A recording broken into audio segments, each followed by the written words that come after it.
Hello viewers, good morning. So Saj cooking வந்து சாச் குக்கிங்ல என்ன பண்ண போறோம் நம்ம பார்க்கலாம். இது வந்து பொட்டாட்டோ கிரேவி. பொட்டாட்டோ கிரேவி நீங்க வந்து சாப்பாட்டுல கூட போட்டு சாப்பிடலாம். அப்படி இல்லை டிஃபன் இட்லி தோசை அதுல போட்டு சாப்பிடலாம். ஃபர்ஸ்ட் என்ன பண்ணணும், இது வந்து உருளைக்கிழங்கு கட் பண்ணி வேக வச்சுக்கணுங்க. இது வந்து வெங்காயமா தக்காளி அப்புறமா தேங்காய் ஜீரகம் வெந்தயம் போட்டு அரைச்சிக்கணும், நல்லா மெலிசா அரைச்சிக்கணும். அப்புறம் இது புளி கரைஞ்சி வச்சுக்கணும். அப்புறம் கறி லீஃபு ஒரு 2 பச்சை மிளகாய். அப்புறம் இது இஞ்சி பூண்டு பேஸ்ட். ஃபர்ஸ்ட் இஞ்சி பூண்டு பேஸ்ட் போட்டு நல்லா கடாயில எண்ணெய் போட்டு அதுல இஞ்சி பூண்டு பேஸ்ட் போட்டுடணும். போட்டு உருளைக்கிழங்கு வேக வச்சிருக்கிறோம் அதுவும் போட்டுடணும். அதுவும் போட்டு நல்லா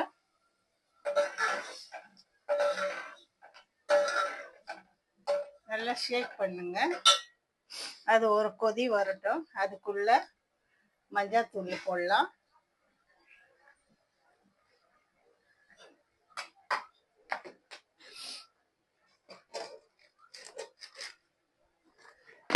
சால்ட் போடலாம்.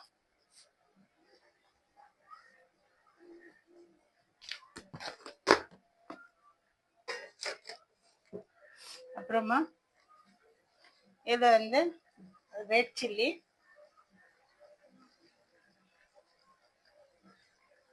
நம்மளுக்கு எவ்வளோ தேவை இருக்கோ அவ்வளோ போட்டுக்கலாங்க.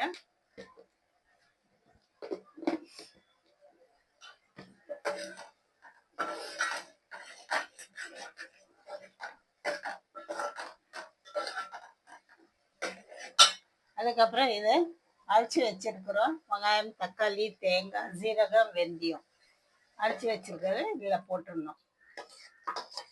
அப்போ கிரேவி நல்லா வரும்.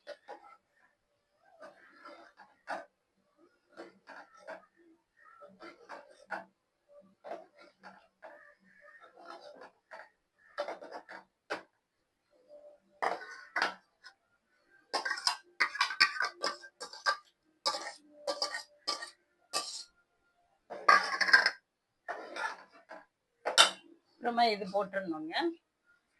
2 பச்சை மிளகாய்,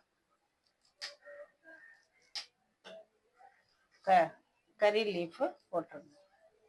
அப்போதான் டேஸ்டியா இருக்கும்.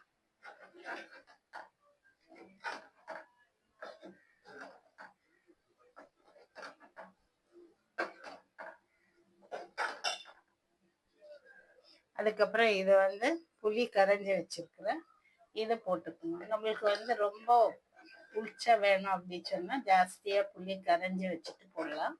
இல்லை கொஞ்சோண்டு வேணும் ஜாஸ்தி எல்லாம் வேண்டாம் அப்படின்னு சொன்னா ஓகே கொஞ்சோண்டு போடணும். நான் கொஞ்சோண்டு தான் போட்டிருக்கிறேன், ஆனா அதுவும் வந்து புளி தான் இருக்கும், புளிச்சதான் இருக்கும்.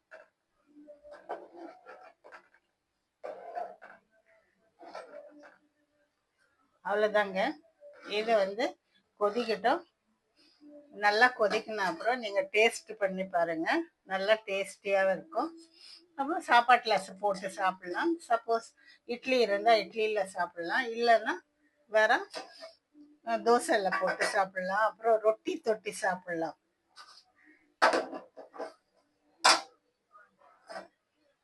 கொதிக்கட்டுங்க. நல்லா கொதிக்கணும், நல்லா டேஸ்டியா வரும். எவ்வளோ கொதிக்குதோ அவ்வளோ டேஸ்டியா வரும். அப்புறமா எனக்கு சப்ஸ்கிரைப் பண்ணுங்க.